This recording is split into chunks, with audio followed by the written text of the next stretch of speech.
God, we come to understand nature, but look deeper into the mind of God.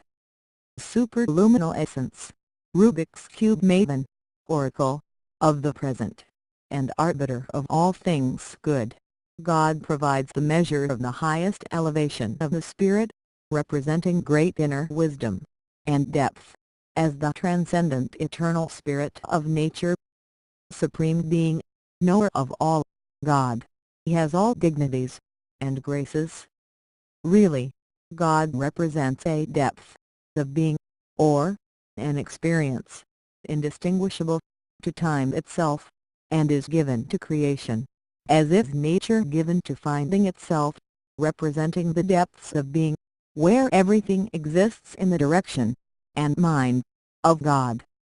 So God casts creation in His light, and we exist under His shadow, in the subject of nature's being itself, representing the heights and depths and limits of its inner creativity, subjectivity, as the very glowing heart of nature. Nature has a heart of gold, and a mind to follow. Thus, nature and God are essentially the same thing, but are distinguishable from each other, from different perspectives and dimensions, and different and divine sides of each other, different excitations of the same subject.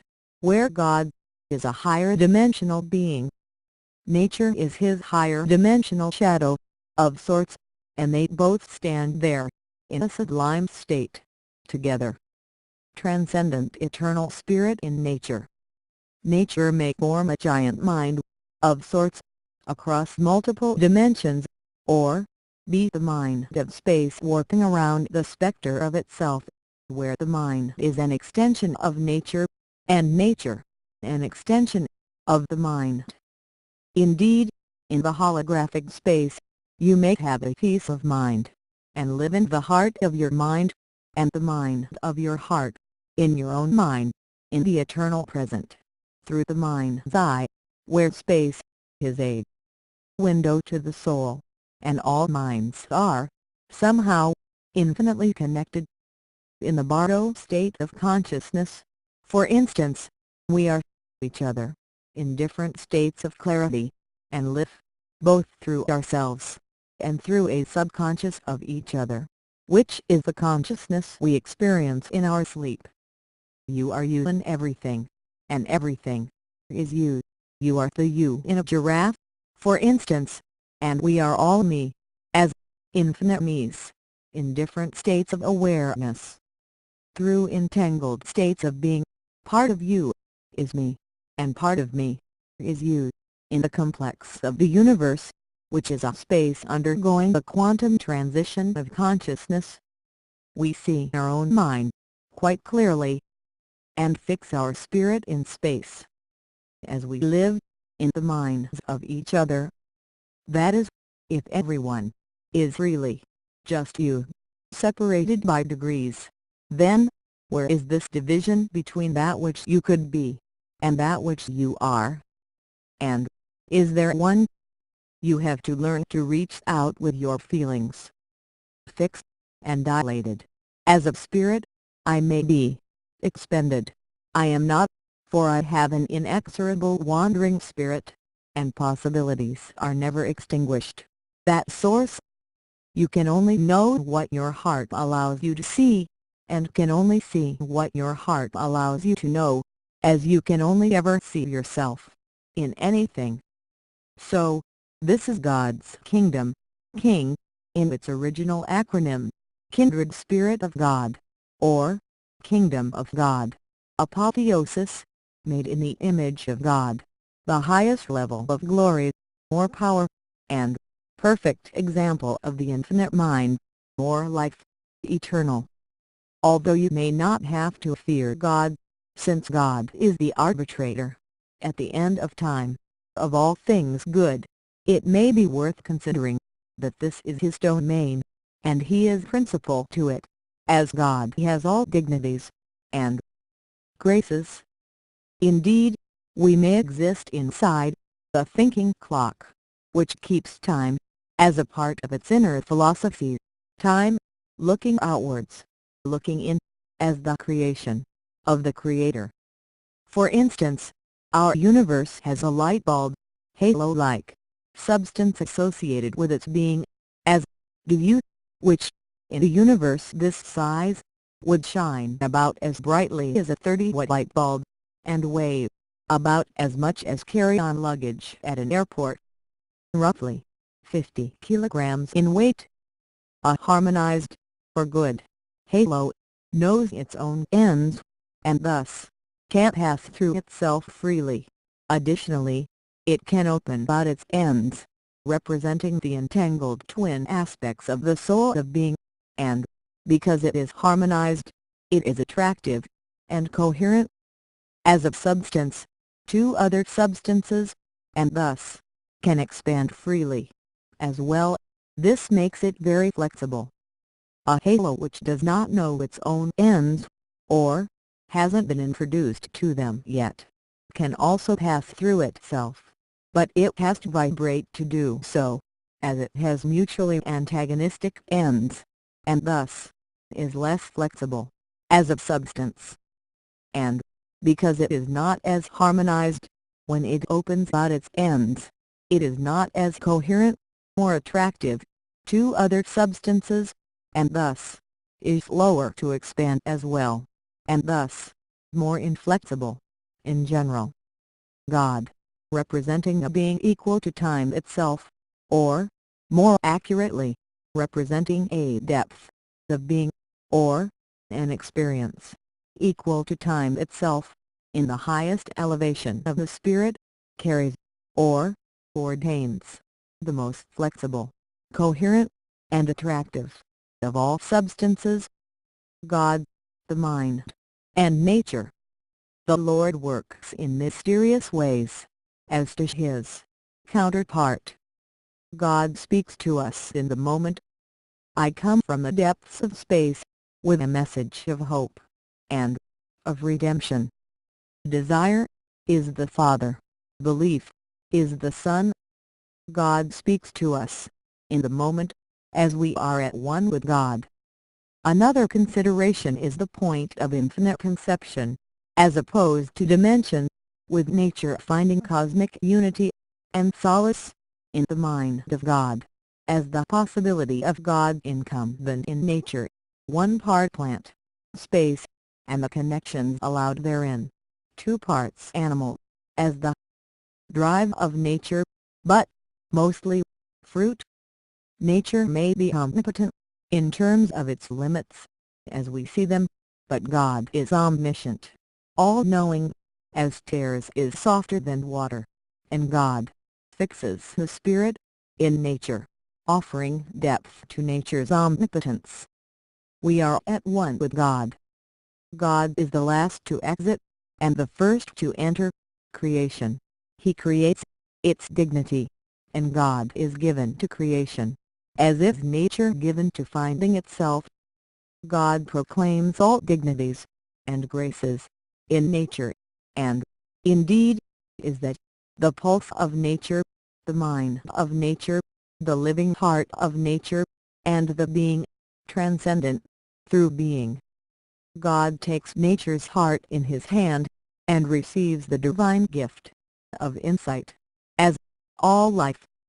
As the glowing heart of nature, it is the seat of intelligence, contradicting the light ascension of the soul, as the positive light of the emergence of awareness, and is the ideological center of all things, as the emotional, logical counterpoint to nature. There is a battle between setting the spirit free and binding it. God enters from the backside in. It's curious that God should enter from the backside in. Jellyfish. We live in the world of jellyfish. These practically invisible, semi-transparent, bioluminescent water entities, with their wispy wings and tentacles, proclaim the possibility of God, transcendent in nature, as a depth of being inseparable to its environment, its depth then referring to its visceral landscape, and fine lines created in its experience, in a mark of its being. As lower one-plane beings we have only the illusion of depth, where we can see ourselves into the future, or experience ourselves in the past etc., which has no substance, other than that of its abstraction.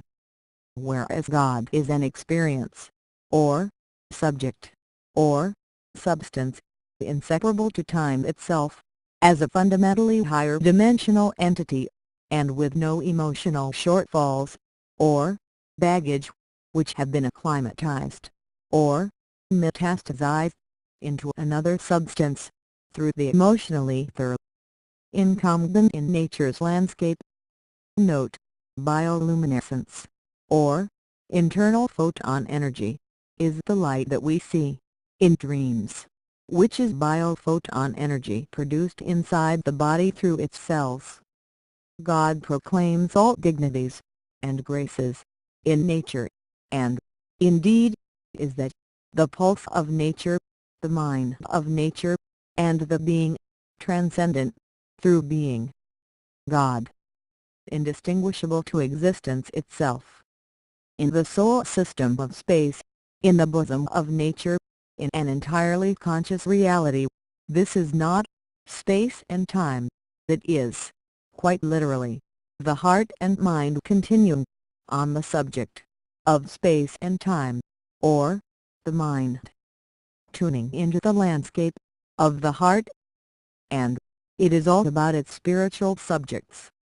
Nature is sublime, not ridiculous, and is made in its own image. Existence, confirming existence, on its surface, being, confirming being, through its surface. Cosmic unity, through self-reflection.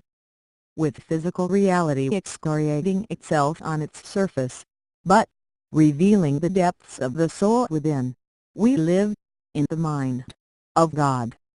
We could think of God as a cosmic orchestral conductor, of sorts, and a being of sublime potential, where God enjoys a super-existence, of sorts, as the quantum lion, and exists in many different ways, indeed, where, at the pillar of creation, God maintains a cosmic connection to nature, over many layers and depths, in his spirit, through synchronicity, and in his maven capacity, is technically flawless, and holder, and beholden, of nature's dignity itself, which speaks to us, in the present, of lower notes, as we exist in the aspirations of God. So, where we exist, as a higher dimensional expression of matter, as space, but, in one plane, and in a multiply connected space, God manifests all planes, vibrating together, in a matter of state, and, at the center of creation, is space, in its highest light, or order. The God inside the mind of God, through the limits and depths of its inner subjectivity. I believe in a thinking clock, in as much as I believe in God, and of nature, as a sexualized, dynamic, harmonic construct, in the subject of the rose, if you wish. Thank you very much, and good night, when the universe will exist within you, in a part of its internal makeup. We live in the best of all possible worlds, with meaning, beyond meaning, where everything passes through itself, to become much greater, as does nature itself. Nature itself develops in its own subject matter, as does everything in it. The cost of the best of all possible worlds, with nature developing in its own image, language, and subjectivity, and keeping its matter fresh, is faith. The thinking clock, looking outwards, looking in, and into the essence of the Creator. The question is, can anything walk through that haze of the infinite? and grasp inside the vertical filamentary connection that binds it. Can eternity really be reached? Let's take a look at this. Achieving the impossible is indistinguishable to illusion. What nature prohibits, she may also allow. So, where achieving the impossible is technically infinite, through careful negotiation, and by appropriation, through the subject of space and its guiding lights. What is technically and mathematically impossible and inconsistent may actually become true, and nature could offer a way through. Something or someone could actually stand up in that horizon and grasp into the infinite connection that casts it, and thus walk straight through. Nature herself and Mr. God sit down, put down their difference, and join in a cup of tea. Inside sight, second sight, and the divine right, all for one, and one for all. The divine plight of kings. That which is impossible, made possible, through the full force of the clockwork clock. The thinkingly impossible, clockwork clock, made possible, and providenced by God. Existence really does have meaning beyond meaning, and subjects beyond subjects. Nature does not just shoot off in that direction, that 669 million miles per hour, for nothing. It has a purpose. Our universe does not merely exist to cancel itself. It already carries more of itself in the essence, through its spiritual incandescence, and will end by spraying itself across the entirety of existence.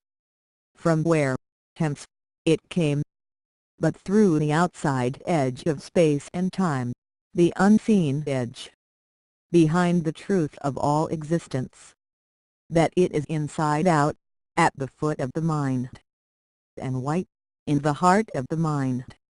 So, I believe in the harmony, balance, and integrity invested in nature, and the grace and dignity of God alone. The wise and meditative spirit in the heart of the space within.